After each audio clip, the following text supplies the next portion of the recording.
The Geopolitics and Empire podcast is joined by Dr. Chuck Baldwin, who is a prolific author, former radio talk show host, former presidential nominee, and a pastor. We'll be discussing America's turn toward tyranny, why he thinks President Trump is not in fact anti-globalist, but is rather carrying out the globalist agenda, and his thoughts on the Second American Civil War. Dr. Baldwin, you write a weekly column at chuckbaldwinlive.com, and you've been writing about America's descent into tyranny, totalitarianism, and as we're observing right now, martial law. We can see the same historical patterns in this changeover from republic to dictatorship as we've seen in countries such as Germany in the 1930s. This COVID-19 so-called pandemic was, I think, obviously some sort of ruse or ploy, and likely the first of perhaps many.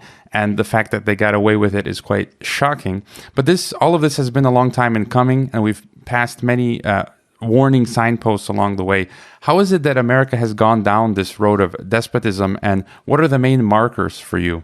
Well, thank you very much, first of all, for letting me come on your program. I appreciate it. Yeah, I think your introduction was absolutely spot on. This is not something that's happened overnight. This is something that's been going on for decades. We took a giant leap in that direction back in 2001 after the events of 9/11, when under the presidency of G.W. Bush, all kinds of totalitarian measures were enacted into law. I'm talking about things like the Military Commissions Act, the USA Patriot Act, laws that basically eviscerate constitutional protections that we have in the Bill of Rights and put America under de facto police state.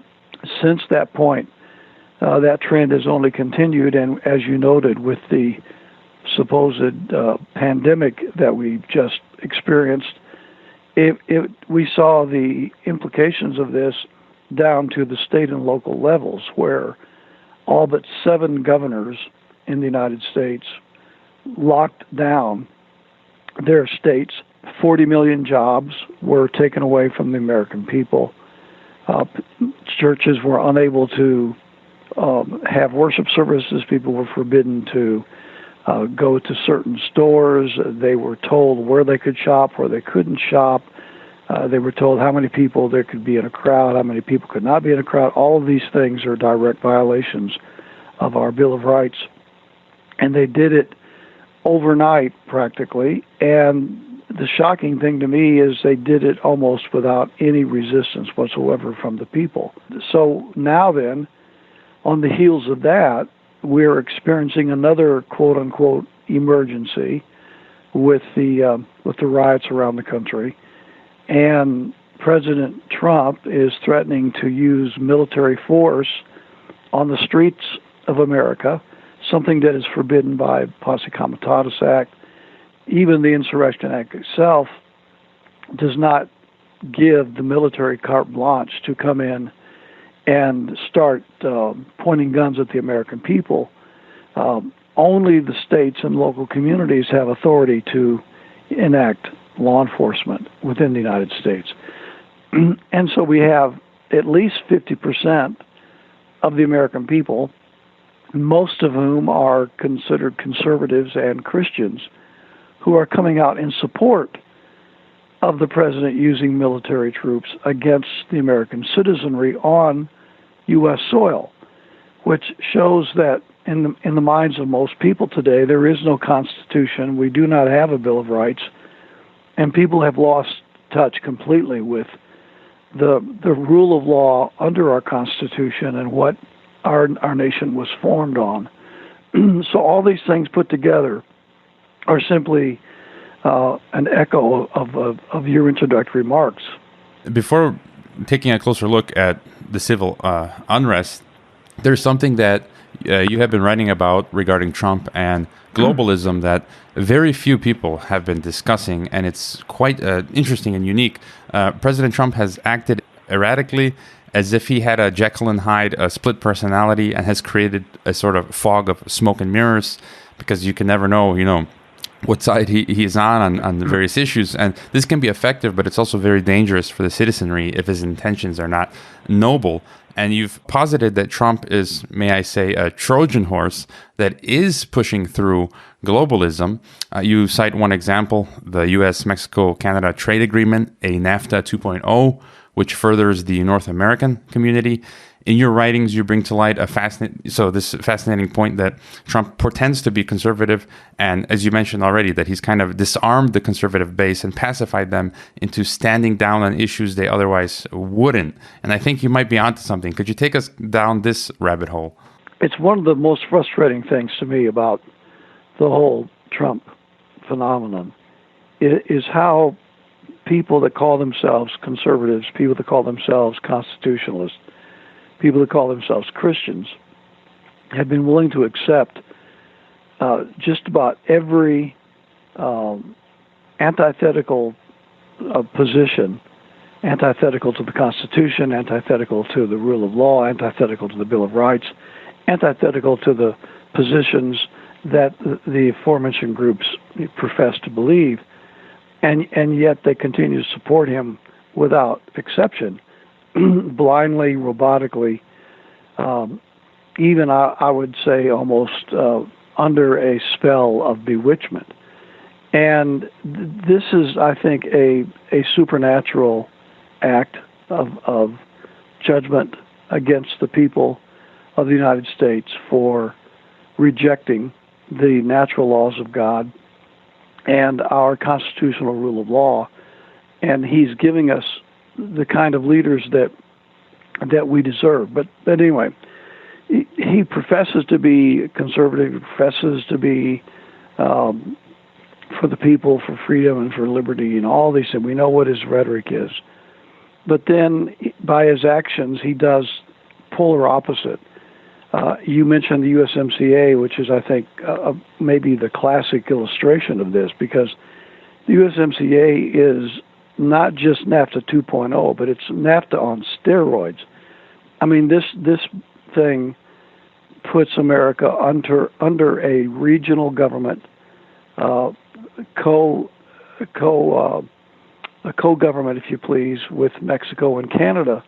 That's even worse than NAFTA was. It requires that the United States surrender its national sovereignty to this regional government, this North American Union.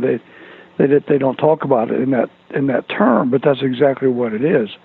It completely sacrifices the autonomy and the sovereignty of the United States and the other two nations, of course, and it further erodes the domestic job base of the workers in this country. And an interesting thing that most people don't realize about USMCA is, Donald Trump made a living talking about stopping illegal immigration and building a wall with Mexico. That was his cornerstone campaign platform. And yet, USMCA requires, under the law of the USMCA, requires open borders.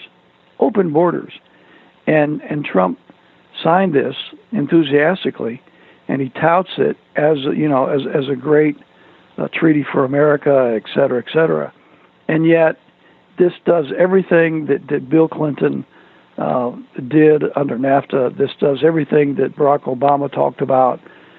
This does everything that the open border people want. This does everything that the liberal Democrats want, and yet the conservatives and Christians, they don't even seem to recognize that. They don't even seem to notice that.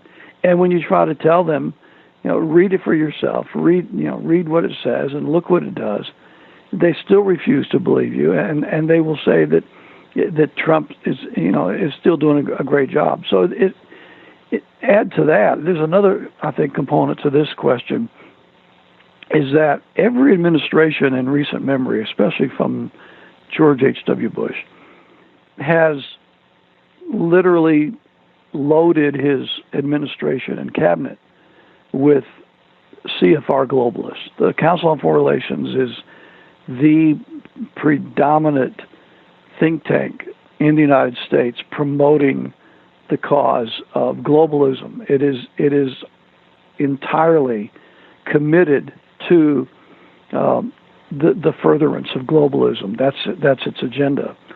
And every president, I don't care, with G.H.W. Bush, Bill Clinton, G.W. Bush, Barack Obama, they've all littered their administrations with CFR members.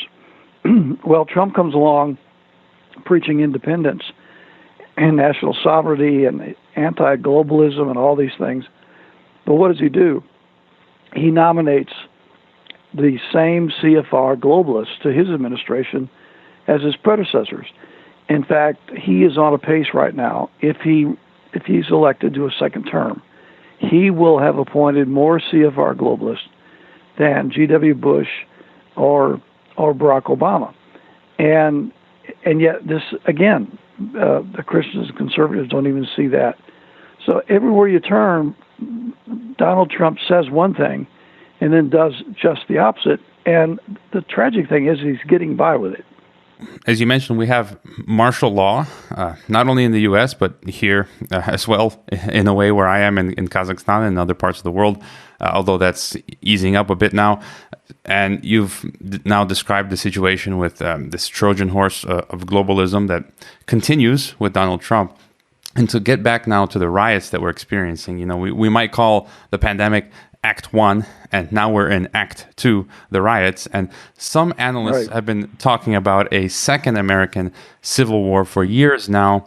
I see evidence that there is a certain amount of polarization between traditional America and, say, far left America, but I also see evidence that the divide may be artificially or greatly exaggerated in order to foment conflict by the powers that be. Do you think we're witnessing a genuine sort of second civil war, or is it something more of a regime change, color revolution, or Operation Gladio that has come home? And if Trump is a globalist and isn't the target, then who is? Yeah, I think who is the operative question, and maybe what is. And I think the what is the freedoms and liberties protected in our Constitution and Bill of Rights is the target. I really believe that this has been, for all of these years, this has not been about a political candidate, a political party. In fact, I think the two-party paradigm is a hoax.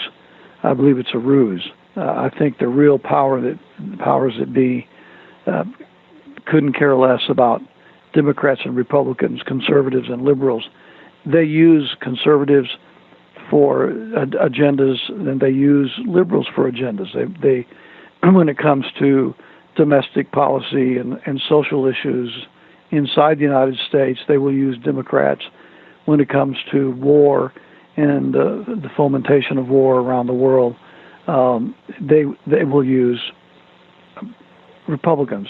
When it comes to developing a police state, they will use Republicans. When it comes to abortion and gay rights and things of that nature inside the country, they'll use Democrats. So they're using both parties for their agenda.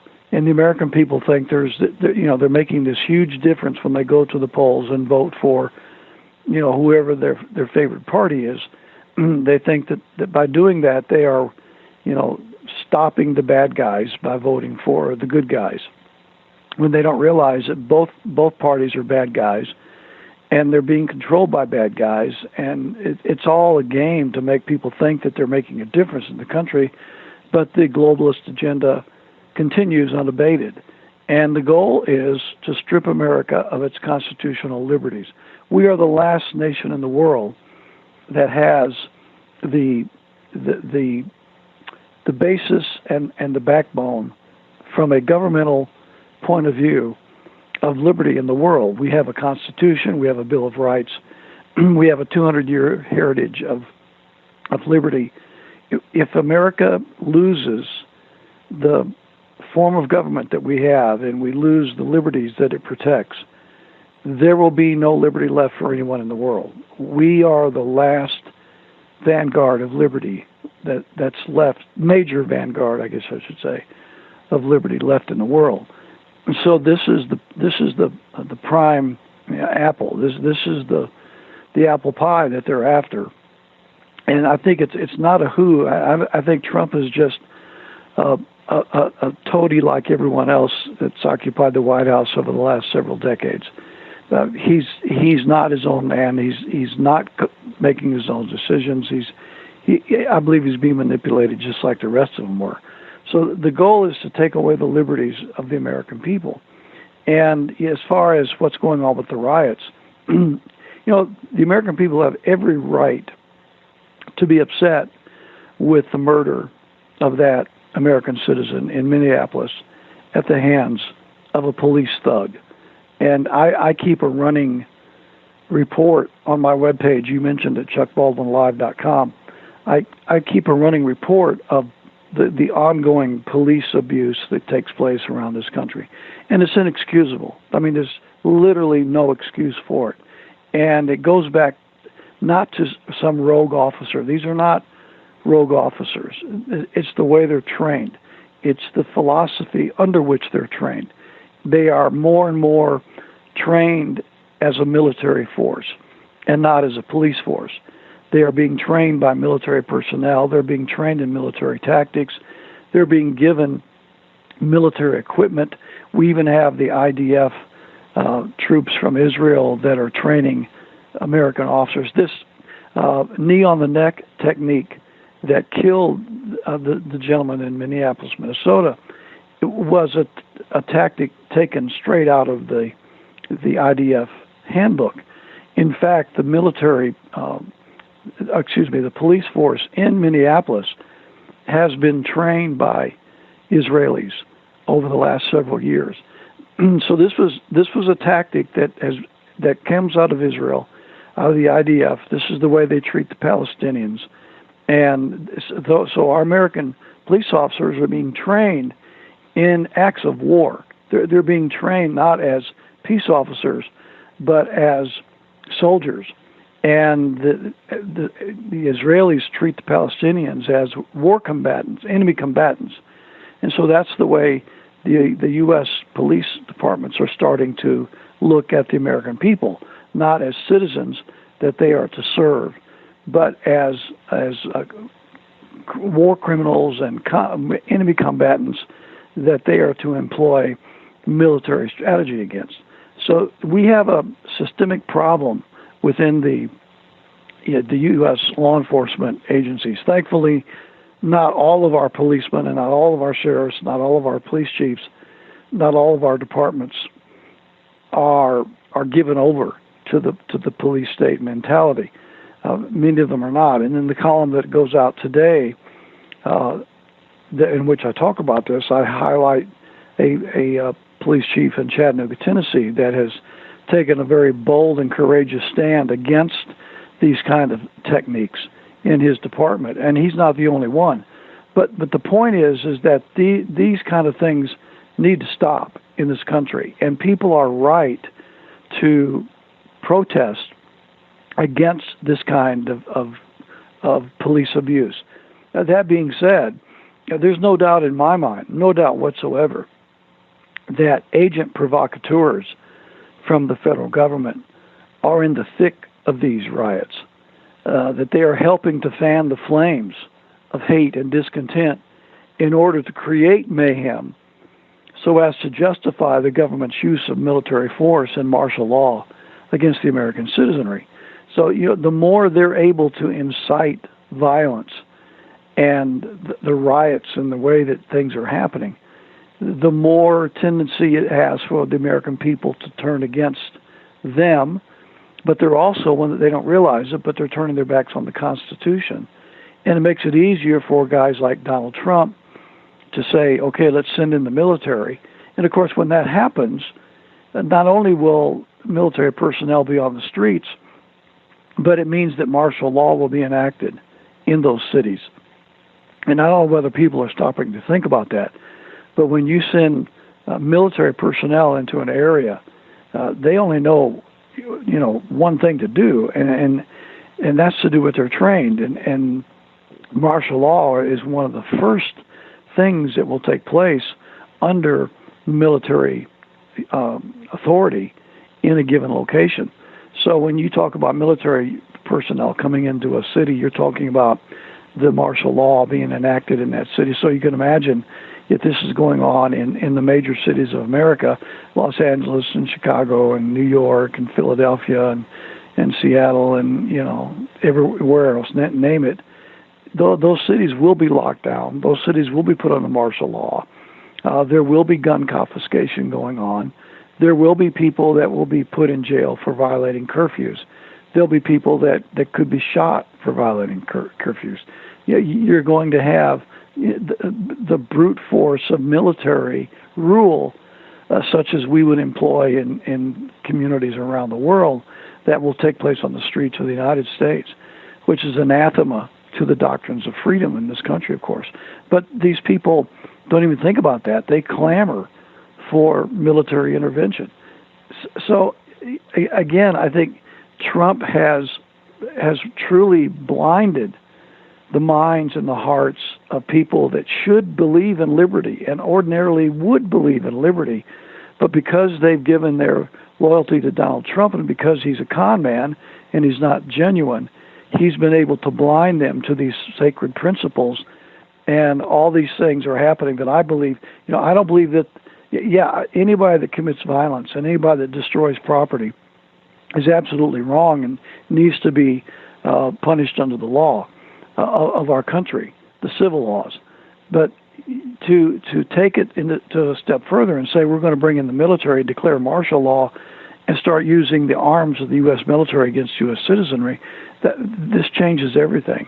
And, I don't know, could this be done if another person was president? It's a good question, because I personally think that this could not happen except that Donald Trump or G.W. Bush or someone like them were in office. You notice that the pandemic, the coronavirus, and now the riots, and you notice that 9/11 and all of the stuff that happened after 9/11 took place under Republican presidents. And I don't think that's a coincidence.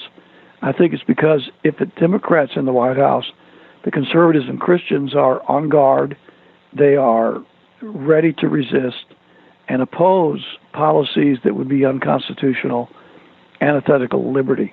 But because it's a conservative Republican, especially a guy that says he's a Christian, Trump stands in front of the church with a Bible photo up and the Christians go bananas. He can literally get by with anything. And I think it just shows that the people have traded loyalty for the Constitution, the Bill of Rights, the natural laws of God, the truth of freedom, and they've traded that for loyalty to a political candidate if he is a Republican and if he's a conservative. Bad trade. And speaking of the military, we're starting to see this buildup of a narrative now with China, war with China. Do you feel that we'll enter into a military conflict with China? I think it's possible. I think at heart, Trump is a warmonger, and he's a tyrant. I think he loves war. I think he salivates for war. I mean, look at all the bombings that he has conducted over the Middle East, mostly since he's been president. He's dropped more bombs since he became president than Barack Obama and G.W. Bush combined. You think about that. Both those men had 8 years in office. Trump's not even been in 4 years yet, and he's already dropped more bombs than both of them put together. This man loves war. I think he looks for every opportunity he can to exert military force around the world. We saw it, in the Middle East already, in his policies in Syria and Iraq, Iran. We saw the way he assassinated General Soleimani from Iran, who was on a peace mission in Iraq, and again, no fallout whatsoever from the American people about that. And now then they're rattling the sabers for war with China, and they're looking for a scapegoat, and I think that it very well could be that would take place. I think they're going to have to be a lot more careful about that, and it's not going to be like Iran or Iraq and that there's a lot more involved, and it could be a major a major mistake if they did that. But you asked the question, could they be doing it? I think yes. I'm not saying they are doing it or they will do it, but I think it's very possible that they could do it. Yellowstone erupting, asteroids, Godzilla. Where do you see us heading in the second half of 2020 and beyond? Oh man, it's hard to even see what's going to happen next week. I think on a general response, I don't see things getting better until the American people wake up and realize that it is our Constitution, our Bill of Rights, and the fidelity to the natural laws of God that will preserve us. If we can ever get people to understand that, I think we can turn it around. But until we get people to understand that, it's only going to go from bad to worse. I don't, because there is no other solution. That is the only solution. And so the longer that people refuse to look at the real solution and they get caught up with partisan politics and personality politics, and they look to political parties and they look to a political office to save the country, or if they look to the military and the power of brute force, they're looking in all the wrong places. And there is no hope there. So the only hope, and I guess we should bring it back to the pulpits of America, because the preachers are the ones that have the power to bring all of this to the forefront of the American of the people that, especially that are going to church, and which is the largest single body of adherents in the country. There's no other group of people anywhere in the United States that can compare to the sheer numbers of people that are attending church, at least we're attending church, on any given Sunday. 300,000 evangelical churches across the country. Think about the millions of people. We're talking about somewhere between 25 and 30%, at least, of the American people that would be in that category. So the potential to change the attitudes and the attitudes of the people and the direction of the country rest with the pastors and the pulpits. And if they will teach these principles that pastors used to teach and preach, and bring people back to the basics of liberty as found in the Scriptures and found in the principles of law relative to natural law of God and the laws of our nation and what they were built upon, if they will get back to that and preach that, proclaim that, we really could turn the country around almost overnight. But as long as the pastors continue to be part of the problem and they refuse to deal with these subjects and they do not teach these issues, who's going to teach them? Who's going to be the one to? You see, there is no really other answer except the pastors and the pulpits. And so, really, I think that there's not going to be any kind of a solution in any kind of a substantial way without the pastors and the preachers doing their job in the pulpits. All right. I think that's a good place to leave it. Apart from visiting chuckbaldwinlive.com, is there any other site or project that we should know about? We also have libertyfellowshipmt.com, which is the Liberty Fellowship is the fellowship that I pastor in Kalispell, Montana. So chuckbaldwinlive.com, that's my personal website, and Liberty Fellowship is Liberty Fellowship MT, short for Montana, libertyfellowshipmt.com, where all of my sermons and all of my Bible studies and everything are archived on that page. And, of course, my columns are archived on the Chuck Baldwin Live page. And both pages we have a store in which we carry a lot of my messages on DVD. We carry several important books that I think are very essential reading. If it's not essential reading, I wouldn't carry it. So, the bookstore is available. The DVDs are available on both pages. And my columns are available on the Chuck Baldwin Live page. And the sermons are available on the Liberty Fellowship page. Well, Dr. Baldwin, we hope you stay safe out there in the American redoubt, and we'll continue to follow your columns. And thanks for being on Geopolitics and Empire. Thank you very much. I hope you enjoyed this Geopolitics and Empire podcast and interview. I would like to remind you that our website is geopoliticsandempire.com, and you can sign up for our mailing list that goes out each weekend with the latest podcast and a long collection of important news headlines. It's good to sign up for the newsletter in case we experience censorship and deplatforming. You can help the Geopolitics and Empire podcast by subscribing to and interacting with all of our channels such as YouTube, Twitter, Facebook, Gab, Minds, and Steemit. You can also help us by leaving a rating and review on your favorite podcast platforms such as iTunes, CastBox, Stitcher, Spreaker, and so on. Finally, if you value our work and our mission and would like to see us continue interviewing experts from across the political spectrum, please consider leaving a one-time donation via PayPal or Bitcoin, or becoming a regular monthly supporter on our Patreon. All the links can be found on geopoliticsandempire.com. Thanks for listening.